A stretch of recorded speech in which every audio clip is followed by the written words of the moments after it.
মানে হত্যাত যিসকল লোক আপোনাৰ ষড়যন্ত্ৰ কৰি তেখেতক হত্যা কৰিলে বুলি এতিয়া আমি ক'ব লাগিব যিহেতু আমি এতিয়া সংবাদ মাধ্যমৰ যোগেদি আমি দেখিবলৈ পাইছোঁ বা অসমৰ নানান ব্যক্তিৰ মুখেৰে আপোনাৰ শুনিবলৈ পাইছোঁ আৰু আপোনাৰ ছ'চিয়েল মিডিয়াতো আমি দেখিবলৈ পাইছোঁ যি ধৰণে আপোনাৰ জুবিনদাৰ বিষয়লৈ কথাবোৰ মানে এতিয়া যি ধৰণে আপোনাৰ পোহৰলৈ আহিছে তো গতিকে আমি মানে ভাবিছোঁ যে এই বস্তুটো আপোনাৰ CBI তদন্ত হ'ব লাগে CBI তদন্ত হৈ মেলি যিসকল ব্যক্তি এই হত্যা বুলিয়ে ক'ব লাগিব হত্যাৰ ষড়যন্ত্ৰত যিসকল ব্যক্তি ইনভলভ হৈ আছে সেই গোটেইসকল ব্যক্তিক এৰেষ্ট কৰি মেলি অসম চৰকাৰে অতি শীঘ্ৰে তেখেতলোকক শাস্তিৰ ব্যৱস্থা ল'বলৈ আমি অসম চৰকাৰ মুখ্যমন্ত্ৰী হিমন্ত বিশ্ব শৰ্মালৈ আমি ডাঙৰীয়ালৈ আমি অনুৰোধ কৰিছোঁ যদি তেখেতে এই তদন্তত যদি তেখেতলোকে যদি কোনো হেমাহালি কৰে তেতিয়াহ'লে কিন্তু ইয়াৰ পৰিণাম পিছলৈ বহুত ভয়াৱহ হ'ব। গম পাই জুবিনদাৰ যি তদন্ত সম্পূৰ্ণভাৱে হেমাহি হৈছে আৰু এতিয়ালৈকে শ্যামকান্ত মহন্তক কেতিয়াও গ্ৰেপ্তাৰ কৰিব পৰা নাই আৰু আমি কৈ আহিছোঁ যে CID তদন্ত দিলে নহ'ব আমি কৈ আহিছোঁ যে CBI তদন্ত হ'ব লাগিব লগতে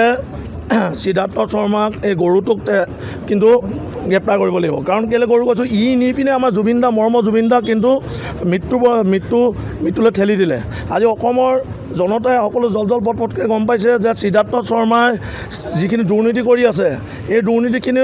সমগ্ৰ অসমে গম পাইছে আৰু শ্যামকান্ত মহন্তক যোনে ৰক্ষণাবেক্ষণ দি আহিছে তেখেতসকলকো গ্ৰেপ্তাৰ কৰিব লাগে আৰু ইতিমধ্যে আমি গম পাইছোঁ যে সঞ্জীৱ নাৰায়ণকে আদি কৰি প্ৰণয় বৰদলৈ অমিত মহন্ত যিগৰাকী গায়িকা আছিল তেখেতকো গ্ৰেপ্তাৰ কৰিব লাগে আৰু গ্ৰেপ্তাৰ কৰি আৰু যি আছাম এছ'চিয়েশ্যনৰ যিসকল ব্যক্তি আছিল তেখেতসকলক গ্ৰেপ্তাৰ কৰি জেল হাজতলৈ প্ৰেৰণ কৰিব লাগে আৰু আমি ইয়াত গোলাঘাট সদৰ থানাত তেখেতসকলৰ বিৰুদ্ধে আমি এজাহাৰ দাখিল কৰিবলৈ আহিছোঁ আজি জাতীয় সংগ্ৰামী সেনা গোলাঘাট জিলা সমিতি আৰু জাতীয় সংগ্ৰামী সেনা মহিলা পৰিষদৰ উদ্যোগত আমি ইয়াত গোলাঘাট সদৰ থানাত তেওঁলোকৰ ওপৰত এজাহাৰ দিবলৈ আহিছোঁ আৰু এই এজাহাৰ কিন্তু ইয়াত পৰি থাকিলে নহ'ব তেখেতসকলৰ আমি 15 দিন সময়সীমা বান্ধি দিছোঁ 15 দিনৰ ভিতৰত যদি তেখেতসকলক গ্ৰেপ্তাৰ কৰি জেল হাজতলৈ যদি নপঠিয়ায় কিন্তু ইয়াতকৈ আমি কিন্তু জংগী আন্দোলন কৰিবলৈ বাধ্য হ'ম সমগ্ৰ অসমত আমাৰ প্ৰতিখন জিলাত কিন্তু আমি আন্দোলনৰ কাৰ্যসূচী ল'বলৈ বাধ্য হ'ম